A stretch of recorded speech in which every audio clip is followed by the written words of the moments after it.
Hi friends, പുതിയ ഒരു ഡിലേക്ക് എല്ലാവർക്കും സ്വാഗതം. അപ്പോൾ എന്തെന്ന് വെച്ചാൽ ഇന്ത്യൻ ആർമിയുടെ സോൾജിയർ നേഴ്സിംഗ് അസിസ്റ്റൻറ്റ് റിക്രൂട്ട്മെൻറ്റിലേക്ക് എങ്ങനെയാണ് അപേക്ഷിക്കേണ്ടത്, എന്താ കാര്യങ്ങളാണ് ശ്രദ്ധിക്കേണ്ടത് തുടങ്ങിയ ഡീറ്റെയിൽസ് കാര്യങ്ങളൊക്കെയാണ് ഇന്നത്തെ ഈ വീഡിയോയിൽ നോക്കാൻ പോകുന്നത്. അപ്പോൾ നിങ്ങളാരും വീഡിയോ അവസാനം വരെ കാണുക. അപ്പോൾ നിങ്ങളാരും റിക്രൂട്ട്മെൻറ്റ് വന്ന കാര്യത്തെ പറ്റിയിട്ട് അറിഞ്ഞു കാണും എന്ന് ഞാൻ വിശ്വസിക്കുന്നു. റിക്രൂട്ട്മെൻറ്റുമായി ബന്ധപ്പെട്ട് ഡീറ്റെയിൽഡ് വീഡിയോ ഓൾറെഡി ചാനലിൽ അപ്ലോഡ് ചെയ്തിട്ടുണ്ടായിരുന്നു. വീഡിയോ കാണാത്തവർ എത്ര വേഗം കാണുക. ഇവരുടെ ലിങ്ക് സ്ക്രീനിലും അതുപോലെ തന്നെ ഡിസ്ക്രിപ്ഷൻ ബോക്സിലും നൽകിയിരിക്കുന്നതാണ്. ഇന്നത്തെ ഈ ഒരു വീഡിയോയിലൂടെ ഈ ഒരു റിക്രൂട്ട്മെൻറ്റിലേക്ക് എങ്ങനെയാണ് അപേക്ഷിക്കേണ്ടത്, എന്താ കാര്യങ്ങളാണ് ശ്രദ്ധിക്കേണ്ടത് തുടങ്ങിയ ഡീറ്റെയിൽസ് ആണ് നോക്കുന്നത്. അപ്പോൾ നിങ്ങളുടെ ഫ്രണ്ട്സ് ആരെങ്കിലും അപേക്ഷിക്കാൻ ഇരിക്കുന്നുണ്ടെങ്കിൽ ഈ ഒരു വീഡിയോ അവരിലേക്കും ഷെയർ ചെയ്ത് കൊടുക്കുക. ഇത്തരത്തിലുള്ള കൂടുതൽ വീഡിയോകൾക്കായി ചാനൽ സബ്സ്ക്രൈബ് ചെയ്തൊരു സബ്സ്ക്രൈബ് ചെയ്യുക. സബ്സ്ക്രിപ്ഷൻ with ബെല്ലൈക്കനിൽ ഓൾ എനേബിൾ ചെയ്താൽ മാത്രമായിരിക്കും ഇത്തരത്തിലുള്ള കൂടുതൽ വീഡിയോസ് നിങ്ങളുടെ ഫോണിൽ നോട്ടിഫിക്കേഷനെ ലഭിക്കുകയുള്ളൂ. അതുപോലെ തന്നെ നമ്മുടെ ടെലിഗ്രാം, വാട്സാപ്പ് ഗ്രൂപ്പിലേക്ക് ജോയിൻ ചെയ്യാൻ ആഗ്രഹിക്കുന്നുണ്ടെങ്കിൽ ജോയിൻ ചെയ്യുക. ലിങ്ക് താഴെ ഡിസ്ക്രിപ്ഷൻ ബോക്സിൽ ഉണ്ടായിരിക്കുന്നതാണ്. നമുക്ക് കാര്യത്തിലേക്ക് കടക്കാം.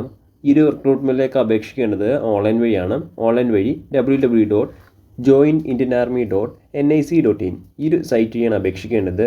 ഈ ഒരു സൈറ്റ് വഴി അപേക്ഷിക്കാനുള്ള അവസാന തീയതി നോക്കുകയാണെങ്കിൽ 10 ഏപ്രിൽ 2025 അപേക്ഷിക്കാൻ സാധിക്കുന്നതാണ്. അപേക്ഷിക്കാൻ ആഗ്രഹിക്കുന്നവർ ലാസ്റ്റ് ഡേറ്റ് പറഞ്ഞ് അപേക്ഷിക്കാം. ഇനി നമുക്ക് എങ്ങനെയാണ് അപേക്ഷിക്കേണ്ടത്, എന്തൊക്കെ കാര്യങ്ങളാണ് ശ്രദ്ധിക്കേണ്ടത് തുടങ്ങിയ ഡീറ്റെയിൽസ് നോക്കാം. അപേക്ഷിക്കാനുള്ള ഒഫീഷ്യൽ വെബ്സൈറ്റ് പോകാനുള്ള ഡയറക്റ്റ് ലിങ്ക് ഈ ഒരു ആർട്ടിക്കിളിൽ ആഡ് ചെയ്തിരിക്കുന്നതാണ്. അപ്പോൾ ഒഫീഷ്യൽ വെബ്സൈറ്റിൽ പോകാൻ ആഗ്രഹിക്കുന്നവർ ഈ ഒരു ആർട്ടിക്കിൾ ഉപയോഗപ്പെടുത്തുക. ഈ ഒരു ആർട്ടിക്കിളിലെ ലിങ്ക് ഞാൻ ഡിസ്ക്രിപ്ഷൻ ബോക്സിൽ ആഡ് ചെയ്തിരിക്കുന്നതാണ്. ഈ ഒരു ആർട്ടിക്കിളിലെ അപ്ലൈ ലിങ്കിൽ ക്ലിക്ക് ചെയ്യുമ്പോൾ നിങ്ങൾക്ക് ഇങ്ങനെ വെബ്സൈറ്റ് കാണാൻ സാധിക്കാം. ഇതാണ് ഇന്ത്യൻ ആർമിയുടെ ഒഫീഷ്യൽ വെബ്സൈറ്റ്. ഈ ഒരു വെബ്സൈറ്റിൻ്റെ താഴത്തേക്ക് സ്ക്രോൾ ചെയ്യുമ്പോൾ JCOR അല്ലെങ്കിൽ അഗ്നിപത് അപ്ലൈ അല്ലെങ്കിൽ ലോഗിൻ എന്നൊരു ഓപ്ഷൻ കാണാൻ സാധിക്കുന്നതാണ്. സോ അതിൽ നിന്ന് ക്ലിക്ക് ചെയ്യുക. അപ്പോൾ നിങ്ങൾക്ക് ഇങ്ങനെ വെബ്സൈറ്റ് കാണാൻ സാധിക്കാം. അപ്പോൾ ഇവിടെ 2 ഓപ്ഷൻസാണ് കാണാൻ സാധിക്കുക, ന്യൂ രജിസ്ട്രേഷന് അതുപോലെ തന്നെ ഓൾറെഡി രജിസ്റ്റേർഡ്. അപ്പോൾ നിങ്ങൾ കഴിഞ്ഞ വർഷമൊക്കെ ഇന്ത്യൻ ആർമിയുടെ റിക്രൂട്ട്മെൻറ്റ് റാലിക്ക് അപ്ലൈ ചെയ്തിട്ടുള്ളവരാണെങ്കിൽ നിങ്ങൾക്ക് 1 ടൈം രജിസ്ട്രേഷൻ അക്കൗണ്ട് ഉണ്ടായിരിക്കുന്നതാണ്. അപ്പോൾ ഇത്തരത്തിൽ ഈ ഒരു വർഷം അപേക്ഷിക്കുന്നവർക്ക് ആ ഒരു അക്കൗണ്ട് വഴിയിട്ട് എളുപ്പത്തിൽ അപേക്ഷിക്കാൻ സാധിക്കുന്നതാണ്. അതല്ല, ആദ്യമായിട്ടാണ് റിക്രൂട്ട്മെൻറ്റ് റാലിക്ക് അപ്ലൈ ചെയ്യുന്നതെങ്കിൽ നിങ്ങൾ പുതിയതായിട്ട് ഒരു അക്കൗണ്ട് ക്രിയേറ്റ് ചെയ്യേണ്ടതാണ്. അതിനായിട്ട് നിങ്ങൾ ന്യൂ രജിസ്ട്രേഷനിൽ ക്ലിക്ക് ചെയ്ത് നിങ്ങൾക്ക് രജിസ്ട്രേഷൻ ചെയ്യാൻ സാധിക്കുന്നതാണ്.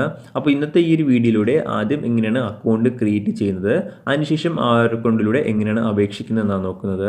അപ്പോൾ ഓൾറെഡി അക്കൗണ്ട് ഉള്ളവർ നിങ്ങളുടെ യൂസർ നെയിമും പാസ്വേഡും ക്യാപ്ച കോഡ് ഉപയോഗിച്ചിട്ട് നിങ്ങൾക്ക് അവിടെ ലോഗിൻ ചെയ്ത് അപ്ലൈ ചെയ്യാൻ സാധിക്കുന്നതാണ്. അപ്പോൾ ഇന്നത്തെ ഈ വീഡിയോയിൽ ആദ്യം എങ്ങനെയാണ് രജിസ്ട്രേഷൻ ചെയ്യുന്നതെന്ന് നോക്കാം. രജിസ്ട്രേഷൻ ചെയ്യുന്നതിനായിട്ട് ന്യൂ രജിസ്ട്രേഷൻ്റെ ആ ഒരു ഓപ്ഷൻ്റെ താഴെ രജിസ്ട്രേഷൻ എന്നൊരു ഓപ്ഷൻ കാണാൻ സാധിക്കുന്നതാണ്. അപ്പോൾ അതിൽ ഇന്ന് ക്ലിക്ക് ചെയ്യുക. അപ്പോൾ നിങ്ങൾക്ക് ഇങ്ങനെ വെബ്സൈറ്റ് കാണാൻ സാധിക്കാം. അപ്പോൾ ഇവിടെ കുറച്ച് ഇൻസ്ട്രക്ഷൻസും കാര്യങ്ങളൊക്കെയാണ് തന്നിരിക്കുന്നത്. ഒന്നാമതായിട്ട് പറഞ്ഞിരിക്കുന്നത് ആധാർ കാർഡ് അതുപോലെ തന്നെ 10ാം ക്ലാസ്സിലെ സർട്ടിഫിക്കറ്റ് അപ്ലൈ ചെയ്യുന്ന സമയത്ത് നിങ്ങളുടെ കയ്യിൽ ഉണ്ടായിരിക്കേണ്ടതാണ്. അടുത്ത രണ്ടാമതായിട്ട് പറഞ്ഞിരിക്കുന്നത് നിങ്ങളുടെ സിഗ്നേച്ചറാണ്. 5 KB-ക്കും 10 KB-ക്കും ഇടയിലുള്ള നിങ്ങളുടെ സിഗ്നേച്ചർ സ്കാൻ ചെയ്ത് അപ്ലോഡ് ചെയ്യേണ്ടതാണ്. അടുത്ത മൂന്നാമതായിട്ട് പറഞ്ഞിരിക്കുന്നത് നിങ്ങളുടെ ഫോട്ടോയാണ്. ലേറ്റസ്റ്റ് ഫോട്ടോ 5 KB-ക്കും 20 KB-ക്കും ഇടയിലുള്ള ഫോട്ടോ നിങ്ങളുടെ കയ്യിൽ ഉണ്ടായിരിക്കേണ്ടതാണ്. ഇനി അടുത്തായിട്ട് പറഞ്ഞിരിക്കുന്നത് ആധാർ ലിങ്ക്ഡ് വിത്ത് ഫോൺ നമ്പർ, അതായത് നിങ്ങളുടെ ആധാർ കാർഡ് ഫോൺ നമ്പറുമായിട്ട് ലിങ്ക് ചെയ്തിരിക്കേണ്ടതാണ്. ഇനി അടുത്തായിട്ട് പറഞ്ഞിരിക്കുന്ന ആക്റ്റീവ് ഇമെയിൽ ID ആണ്. അപ്പോൾ അപ്ലൈ ചെയ്യുന്നവർ നിർബന്ധമായിട്ടും ആക്റ്റീവായിട്ടുള്ള ഒരു ഇമെയിൽ ID കയ്യിൽ കരുതിയിരിക്കേണ്ടതാണ്. ഇനി അടുത്തായിട്ട് പറഞ്ഞിരിക്കുന്ന മാർക്ക് ഷീറ്റാണ്. അപ്പോൾ നിങ്ങൾ ഏത് പോസ്റ്റിലേക്കാണ് അപ്ലൈ ചെയ്യുന്ന ആ ഒരു പോസ്റ്റിലേക്ക് പറഞ്ഞിട്ടുള്ള കോഴ്സിൻ്റെ മാർക്ക് ഷീറ്റ് നിങ്ങളുടെ കയ്യിൽ ഉണ്ടായിരിക്കേണ്ടതാണ്. അതിനുശേഷം അടുത്തായിട്ട് പറഞ്ഞിരിക്കുന്ന അഡ്രസ്സിൻ്റെ ഡീറ്റെയിൽസ് തുടങ്ങിയ കാര്യങ്ങളെല്ലാം ഉണ്ടെങ്കിൽ മാത്രമായിരിക്കും നിങ്ങൾക്ക് കണ്ടിന്യൂ ചെയ്യാൻ സാധിക്കുകയുള്ളൂ. അപ്പോൾ ഈ ഒരു കാര്യങ്ങളെല്ലാം നിങ്ങൾ എടുത്തു വെച്ചിരിക്കേണ്ടതാണ്. അതിനുശേഷം കണ്ടിന്യൂ ക്ലിക്ക് ചെയ്യുക. അപ്പോൾ നിങ്ങൾക്ക് ഇങ്ങനെ വെബ്സൈറ്റ് കാണാൻ സാധിക്കാം. അപ്പോൾ ആദ്യം കുറച്ച് ഇൻസ്ട്രക്ഷൻസും കാര്യങ്ങളൊക്കെയാണ് തന്നിരിക്കുന്നത്. അപ്പോൾ ഈ ഒരു കാര്യങ്ങളെല്ലാം നിങ്ങൾ കറക്റ്റായിട്ട് തന്നെ വായിച്ചു നോക്കുക. അതിനുശേഷം താഴത്തേക്ക് വരുമ്പോൾ കണ്ടിന്യൂ എന്നൊരു ഓപ്ഷൻ കാണാൻ സാധിക്കുന്നതാണ്. സോ അതിൽ ഇന്ന് ക്ലിക്ക് ചെയ്യുക.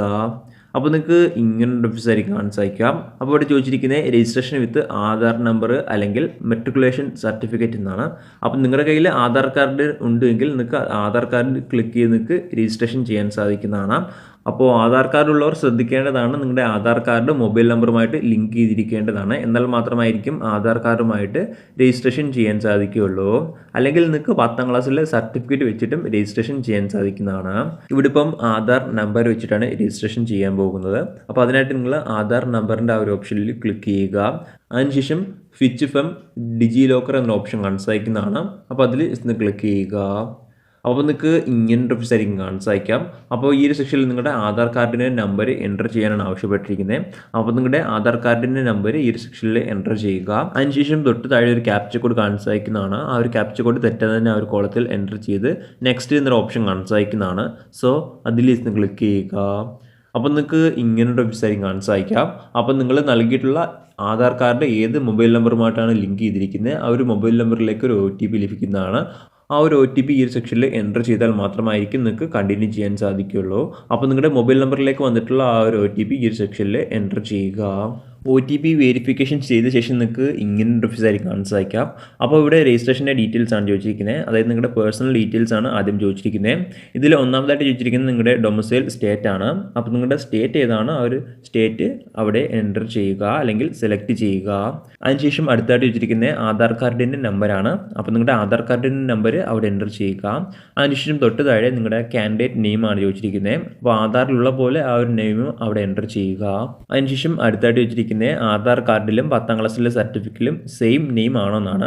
അപ്പോൾ അത്തരത്തിലുള്ളവർ എസ് എന്ന് എടുക്കുക, ഇല്ലെങ്കിൽ നോ എന്ന് എടുക്കുക. അതിനുശേഷം അടുത്തായിട്ട് വെച്ചിരിക്കുന്നത് നിങ്ങളുടെ ഫാദേഴ്സ് നെയിം ആണ്. അപ്പോൾ നിങ്ങളുടെ ഫാദറിൻ്റെ പേര് അവിടെ എൻ്റർ ചെയ്യുക. അതിനുശേഷം അടുത്തായിട്ട് വെച്ചിരിക്കുന്നത് നിങ്ങളുടെ ഡേറ്റ് ഓഫ് ബർത്ത് ആണ്. അപ്പോൾ നിങ്ങളുടെ ഡേറ്റ് ഓഫ് ബർത്ത് 10ാം ക്ലാസ്സിലെ സർട്ടിഫിക്കറ്റിലും അതുപോലെ തന്നെ ആധാർ കാർഡിലും സെയിം ആണോ എന്നാണ് ചോദിച്ചിരിക്കുന്നത്. അപ്പോൾ അത്തരത്തിലുള്ളവർ അവിടെ എസ് എന്ന് എടുക്കുക, ഇല്ലെങ്കിൽ നോ എന്ന് എടുക്കുക. അതിനുശേഷം അടുത്തായിട്ട് വെച്ചിരിക്കുന്നത് നിങ്ങളുടെ ഇമെയിൽ ID ആണ്. അപ്പോൾ നിങ്ങളുടെ ഇമെയിൽ ID അവിടെ നൽകുക. അതിനുശേഷം അടുത്തായിട്ട് നിങ്ങളുടെ മൊബൈൽ നമ്പറാണ് ചോദിച്ചിരിക്കുന്നത്. അപ്പോൾ നിങ്ങളുടെ മൊബൈൽ നമ്പർ അവിടെ എൻ്റർ ചെയ്യുക. അതിനുശേഷം തൊട്ട് താഴെ ഒരു ഡിക്ലറേഷൻ ബോക്സ് കാണാൻ സാധിക്കുന്നതാണ്. അപ്പോൾ അതിൽ ജസ്റ്റ് ടിക്ക് ചെയ്ത് വെക്കുക. അതിനുശേഷം ഒരു ക്യാപ്ച കോഡ് കാണാൻ സാധിക്കുന്നതാണ്. ആ ഒരു ക്യാപ്ച കോഡ് തെറ്റാതെ തന്നെ തൊട്ട് താഴത്തെ കോളത്തിൽ എൻ്റർ ചെയ്ത് സബ്മിറ്റ് എന്നൊരു ഓപ്ഷൻ കാണാൻ സാധിക്കുന്നതാണ്. സോ അതിൽ ജസ്റ്റ് ക്ലിക്ക് ചെയ്യുക. അപ്പോൾ നിങ്ങൾക്ക് ഇങ്ങനൊരു ഓഫീസായിരിക്കും കാണാൻ സാധിക്കും. അപ്പോൾ നിങ്ങൾ നൽകിയിട്ടുള്ള ഇമെയിൽ ID ഏതാണോ ആ ഒരു ഇമെയിൽ IDയിലേക്ക് ഒരു OTP ലഭിക്കുന്നതാണ്. ആ ഒരു OTP ഈ ഒരു സെക്ഷനിൽ എൻ്റർ ചെയ്താൽ മാത്രമായിരിക്കും നിങ്ങൾക്ക് കണ്ടിന്യൂ ചെയ്യാൻ സാധിക്കുകയുള്ളൂ. അപ്പോൾ അത്തരത്തിൽ നിങ്ങൾ നൽകിയിട്ടുള്ള ഇമെയിൽ ID ഏതാണോ ആ ഒരു ഇമെയിൽ IDയിലേക്ക് വന്നിട്ടുള്ള OTP ഈ ഒരു സെക്ഷനിൽ എൻ്റർ ചെയ്യുക. OTP എൻ്റർ ചെയ്ത ശേഷം നിങ്ങൾക്ക് ഇങ്ങനൊരു ഓഫീസായിരിക്കും കാണാൻ സാധിക്കാം. അപ്പോൾ ഇവിടെ നിങ്ങളുടെ പേഴ്സണൽ ഡീറ്റെയിൽസ് അതുപോലെ തന്നെ കോൺടാക്ട് ഡീറ്റെയിൽസ് ആണ് ചോദിച്ചിരിക്കുന്നത്. അപ്പോൾ ഇതിൽ കുറച്ച് കാര്യങ്ങളെല്ലാം ഇവിടെ ഓട്ടോമാറ്റിക്കായിട്ട് തന്നെ വരുന്നതാണ്. ഇത് കൂടാതെ നിങ്ങൾ കുറച്ച് കാര്യങ്ങളും കൂടി എൻ്റർ ചെയ്ത് കൊടുക്കേണ്ടതുണ്ട്. അതിൽ ഒന്നാമതായിട്ട് ചോദിച്ചിരിക്കുന്നത് നിങ്ങളുടെ മാരേജിൽ സ്റ്റാറ്റസ് സെലക്ട് ചെയ്യാനാണ് ആവശ്യപ്പെട്ടിരിക്കുന്നത്. അപ്പോൾ നിങ്ങളുടെ മാരേജിൽ സ്റ്റാറ്റസ് അവിടെ സെലക്ട് ചെയ്യുക. അൺമാരിഡ് ആണെങ്കിൽ അൺമാരിഡ് സെലക്ട് ചെയ്യുക. അതിനുശേഷം തൊട്ടതായിട്ട് നിങ്ങളുടെ ഹൈറ്റ് ആണ് ചോദിച്ചിരിക്കുന്നത്. അപ്പോൾ നിങ്ങളുടെ ഹൈറ്റ് അവിടെ സെലക്ട് ചെയ്യുക. ഇത്രയും കാര്യങ്ങളാണ് പേഴ്സണൽ ഡീറ്റെയിൽസിൽ എൻ്റർ ചെയ്യേണ്ടത്. അതിനുശേഷം നിങ്ങൾ കോൺടാക്റ്റ് ഡീറ്റെയിൽസിലേക്ക് വരുമ്പോൾ നിങ്ങളുടെ സ്റ്റേറ്റ്, ഡിസ്ട്രിക്റ്റ്, താലൂക്ക് തുടങ്ങിയ 3 കാര്യങ്ങളും അവിടെ സെലക്ട് ചെയ്തിരിക്കേണ്ടതാണ്. അതിനുശേഷം നിങ്ങൾ താഴത്തേക്ക് വരുമ്പോൾ നിങ്ങളുടെ എഡ്യൂക്കേഷൻ ക്വാളിഫിക്കേഷൻ്റെ ഡീറ്റെയിൽസ് ആണ് ചോദിച്ചിരിക്കുന്നത്. അപ്പോൾ നിങ്ങളുടെ ഹയസ്റ്റ് എഡ്യൂക്കേഷൻ ക്വാളിഫിക്കേഷൻ ഇവിടെ നിങ്ങൾ സെലക്ട് ചെയ്യുക. അതിനുശേഷം 10ാം ക്ലാസ് ഏത് ബോർഡിൻ്റെ കീഴിൽ നിന്നാണ് പഠിച്ച് പാസ്സായിരിക്കുന്നത് എന്നാണ് ചോദിച്ചിരിക്കുന്നത്. അപ്പോൾ ആ ഒരു ബോർഡ് അവിടെ സെലക്ട് ചെയ്യുക. അതിനുശേഷം 10ാം ക്ലാസ്സിലെ സർട്ടിഫിക്കറ്റ് നമ്പറാണ് ചോദിച്ചിരിക്കുന്നത്. അപ്പോൾ സർട്ടിഫിക്കറ്റ് നമ്പർ അവിടെ എൻ്റർ ചെയ്യുക. അതിനുശേഷം തൊട്ട് താഴെ ആർ യു റിമസ്റ്ററിംഗ് കാൻഡിഡേറ്റ് എന്നാണ് ചോദിച്ചിരിക്കുന്നത്. അപ്പോൾ അത്തരത്തിൽ ആയിട്ടുള്ളവർ എസ് എന്ന് എടുക്കുക, ഇല്ലെങ്കിൽ നോ എന്ന് എടുക്കുക. അതിനുശേഷം അടുത്തായിട്ട് നിങ്ങളുടെ പാസ്വേഡ് റിക്വയർമെൻറ്റ്സ് ആണ് ചോദിച്ചിരിക്കുന്നത്. അപ്പോൾ നിങ്ങളുടെ യൂസർ നെയിം അവിടെ ഓട്ടോമാറ്റിക്കായിട്ട് കാണാൻ സാധിക്കുന്നതാണ്. അതായത് നിങ്ങളുടെ ഇമെയിൽ ID തന്നെയാണ് നിങ്ങളുടെ അക്കൗണ്ടിൻ്റെ യൂസർ നെയിമായിട്ട് വരുന്നത്. അതിനുശേഷം നിങ്ങൾ അവിടെ പാസ്വേഡ് എൻ്റർ ചെയ്യേണ്ടതാണ്. അതിനുശേഷം തൊട്ട് താഴെ ഒരു പാസ്വേഡ് കൺഫേമും ചെയ്തിരിക്കേണ്ടതാണ്. അതിനുശേഷം താഴെ ഒരു ക്യാപ്ച കോഡ് കാണാൻ സാധിക്കുന്നതാണ്. ആ ഒരു ക്യാപ്ച കോഡ് തെറ്റാതെ തന്നെ തൊട്ട് താഴത്തെ കോളത്തിൽ എൻ്റർ ചെയ്ത് സേവ് എന്നൊരു ഓപ്ഷൻ കാണാൻ സാധിക്കുന്നതാണ്. സോ അതിൽ ക്ലിക്ക് ചെയ്യുക. ഇത്തരം കാര്യങ്ങൾ എൻ്റർ ചെയ്തപ്പോൾ നിങ്ങളുടെ 1 ടൈം രജിസ്ട്രേഷൻ അക്കൗണ്ട് ക്രിയേറ്റ് ചെയ്ത് കഴിഞ്ഞിരിക്കുന്നതാണ്. ഇനി അടുത്ത ഈ ഒരു റിക്രൂട്ട്മെൻറ്റിലേക്ക് അപേക്ഷിക്കുന്നതിനായിട്ട് നിങ്ങൾ ഇടത്തെ സൈഡിൽ അപ്ലൈ ഓൺലൈൻ എന്നൊരു സെക്ഷൻ കാണാൻ സാധിക്കുന്നതാണ്. സോ അതിൽ ക്ലിക്ക് ചെയ്യുക. അപ്പോൾ നിങ്ങൾക്ക് ഇങ്ങനൊരു ഓഫീസായിരിക്കും കാണാൻ സാധിക്കാം. അപ്പോൾ ഈ ഒരു സെക്ഷൻ്റെ താഴത്തേക്ക് സ്ക്രോൾ ചെയ്യുമ്പോൾ നിങ്ങൾക്ക് എലിജിബിലിറ്റി ചെക്ക് ചെയ്യാനുള്ള ഓപ്ഷൻ കാണാൻ സാധിക്കുന്നതാണ്. അപ്പോൾ അതിൽ നിങ്ങളുടെ ഡീറ്റെയിൽസും കാര്യങ്ങളെല്ലാം എൻ്റർ ചെയ്ത് ചെക്ക് എലിജിബിലിറ്റി ക്ലിക്ക് ചെയ്യുക. എലിജിബിലിറ്റി ക്ലിക്ക് ചെയ്യുമ്പോൾ നിങ്ങൾക്ക് താഴെ ഇങ്ങനൊരു ഓഫീസായിരിക്കും കാണാൻ സാധിക്കാം. അപ്പോൾ നിങ്ങൾ എലിജിബിൾ ആയിട്ടുള്ള പോസ്റ്റുകൾ ഏതൊക്കെയാണെന്ന് നിങ്ങൾക്ക് തൊട്ട് താഴെ കാണാൻ സാധിക്കുന്നതാണ്. അതുപോലെ തന്നെ നിങ്ങൾ ശ്രദ്ധിക്കേണ്ടതാണ് അവിടെ അഗ്നിവീർ അതുപോലെ തന്നെ റെഗുലർ കേഡർ കാണാൻ സാധിക്കുന്നതാണ്.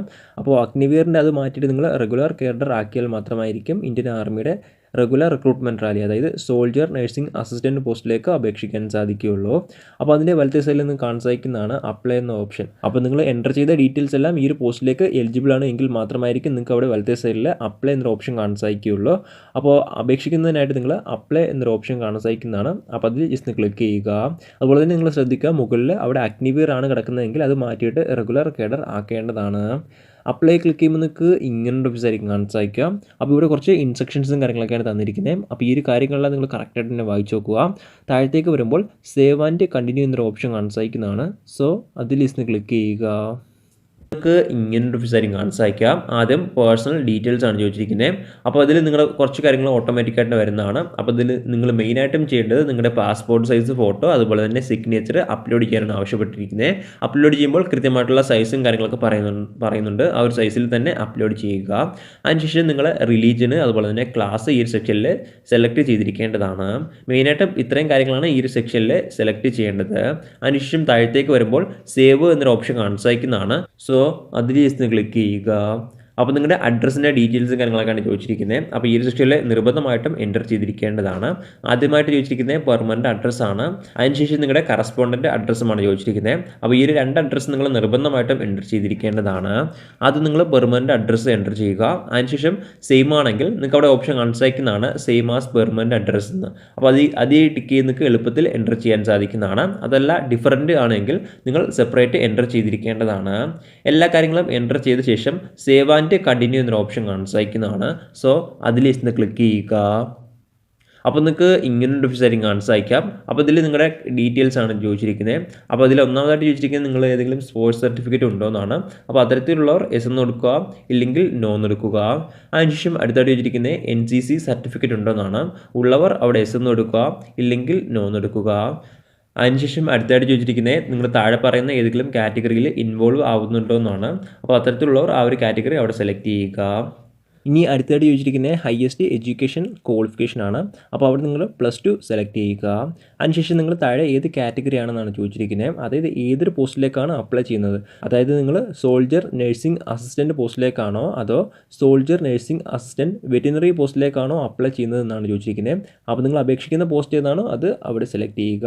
അതിനുശേഷം സേവ് ആൻഡ് കണ്ടിന്യൂ എന്നൊരു ഓപ്ഷൻ കാണാൻ സാധിക്കുന്നതാണ്. സോ അതിൽ ക്ലിക്ക് ചെയ്യുക. അപ്പോൾ നിങ്ങൾക്ക് ഇങ്ങനത്തെ ഓപ്ഷനായിരിക്കും കാണാൻ സാധിക്കാം. ഇവിടെ എഡ്യൂക്കേഷൻ ക്വാളിഫിക്കേഷൻ്റെ ഡീറ്റെയിൽസ് ആണ് ചോദിച്ചിരിക്കുന്നത്. അപ്പോൾ ഒന്നാമതായിട്ട് ചോദിച്ചിരിക്കുന്നത് ക്വാളിഫയിങ് കോഴ്സാണ്. അപ്പോൾ അവിടെ നിങ്ങൾ +2 സയൻസ് സെലക്ട് ചെയ്യുക.